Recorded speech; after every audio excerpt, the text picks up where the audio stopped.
G'day. This is Cece from Generation Wellness Global.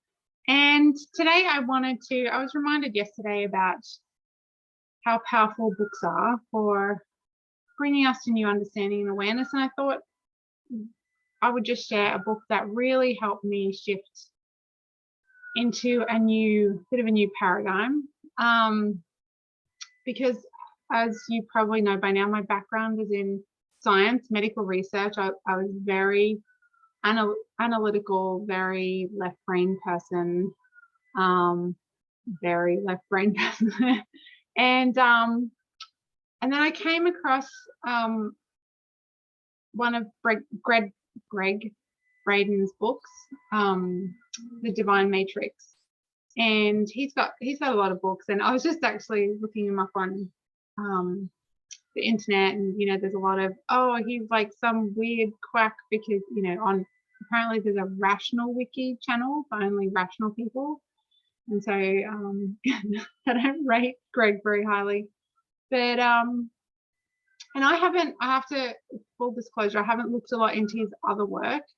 I'm not saying that I advocate for everything that he claims or says, but the Divine Matrix really did shift my perception, because it was looking at the science behind what our emotions do to our body and how our emotions can change our DNA. And because I do work now with emotional healing, this is a real big turning point for me to really come to an awareness of how powerful our emotions are in order to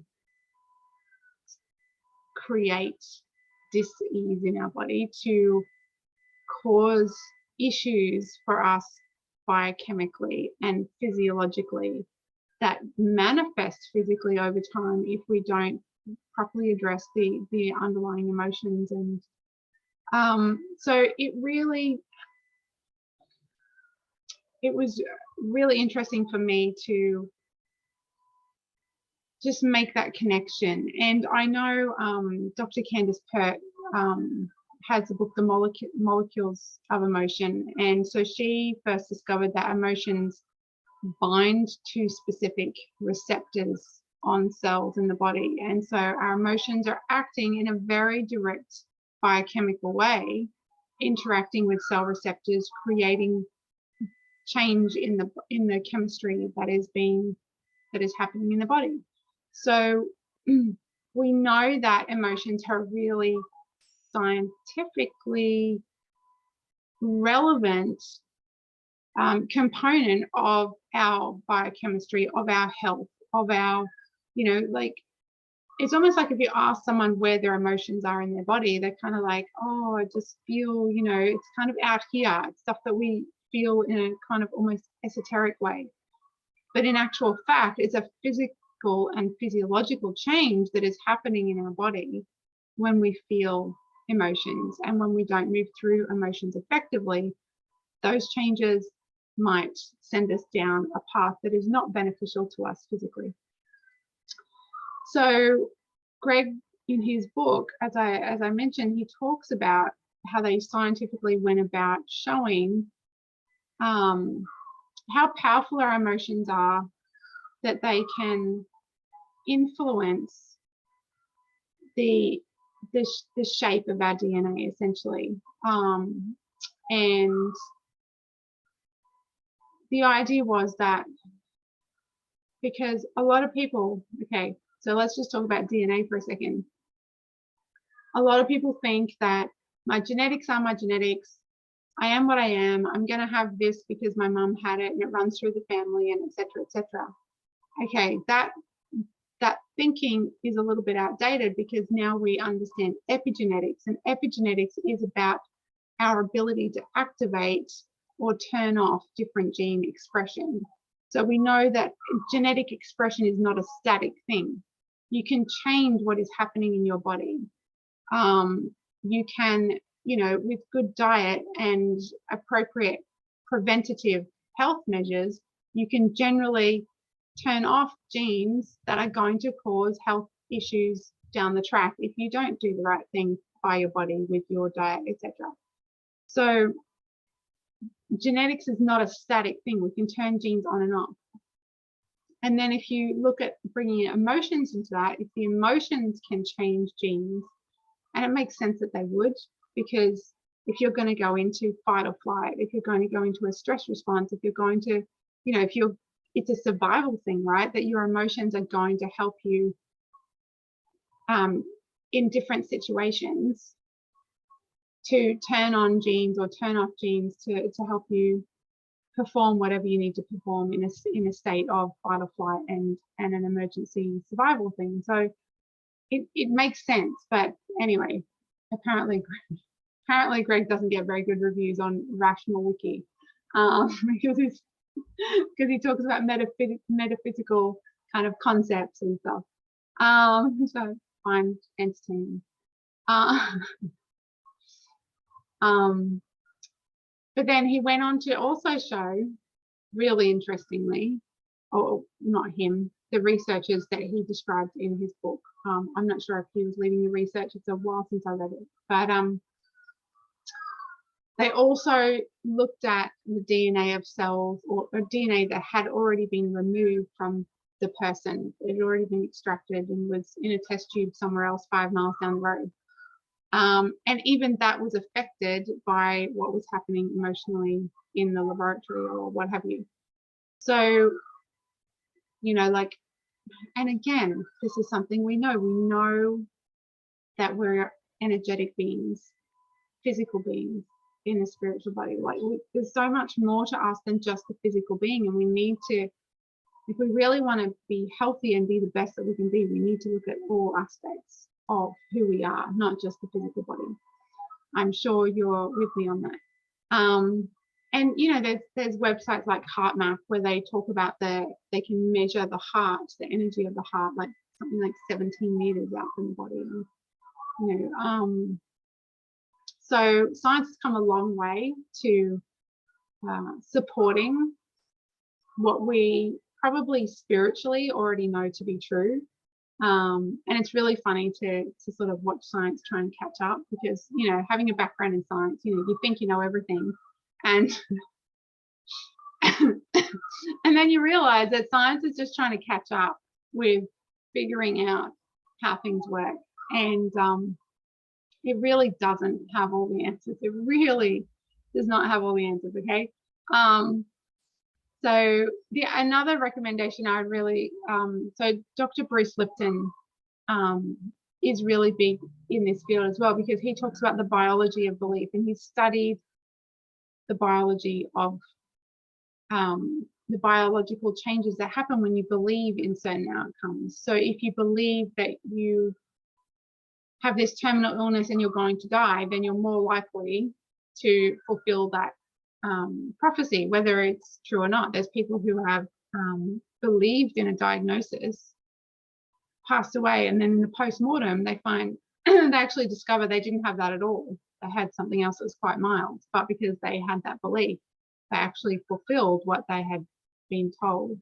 And there's he's got a lot of books, but there's also a great movie that they did called Heal, H-E-A-L, obviously, and really just amazing what they've learned about the power of the mind and what we believe in, and that how that affects the health outcomes for us. So, which is again taps into sort of the work that I want to do. I want to help people shift their negative beliefs, right? I want to help people shift the negative stuff that's come on board ancestrally, because we now know that our DNA can change according to our emotions. So if your grandparents went through the war or the depression, or that's going to have an effect, and elements of that are going to have been passed down. So ancestrally we've got stuff, we've got stresses, and we've got emotional baggage, and we've got stuff, and then through childhood we just collect a heap more because we're trying to figure out the world and we misinterpret things a lot of the time. And so part of what I do is really help people tap into what are the underlying subconscious negative beliefs or fears that are creating these outcomes or physiological things that we don't want. Because we all have stuff buried in our subconscious that we're not aware of that is influencing our behavior and our choices, and it's influencing even our biochemistry. It's influencing every aspect of our physical, spiritual, emotional life right now. If it's still there subconsciously, you know, it's still influencing us and still having some kind of impact. So if we can get in and actually find what that is and address it, and, you know, I use the word clear it. If it's if you're a Christian, you might say, you know, repentance or handing it over to, you know, but it's really about, sometimes these things just need to be brought to the light. They need to be acknowledged. They need to be handed over. And so it's really amazing, powerful work. But I just thought I'd share because it came to mind. Someone asked me about, you know, books that have changed my life, and that was definitely one that just started me thinking in a whole new direction. And again, like I said, I'm not advocating that that is, you know, the Bible of truth, or, you know, I haven't looked a lot into all of his work, but it just shifted my mind into a new paradigm of like, oh, so that means a whole lot of other things are possible or worth considering and exploring in terms of how our emotions and our you know, underlying subconscious really influences our choices and our health outcomes and every aspect, our, you know, ability to be successful in life, you know, our ability to have clarity about who we are and why we're here and what we want to do. It really, you know, can impact us in so many different ways. So if that's something you need to do some work around, I'd love to hear from. Do you like my little, I don't know if you can see over here, my little library collection? My kids went to the library and started their own little library over here. But, you know, if that's something you need to explore, or look, honestly, everybody needs to explore this. Whether you need help to do it, I would love to help you.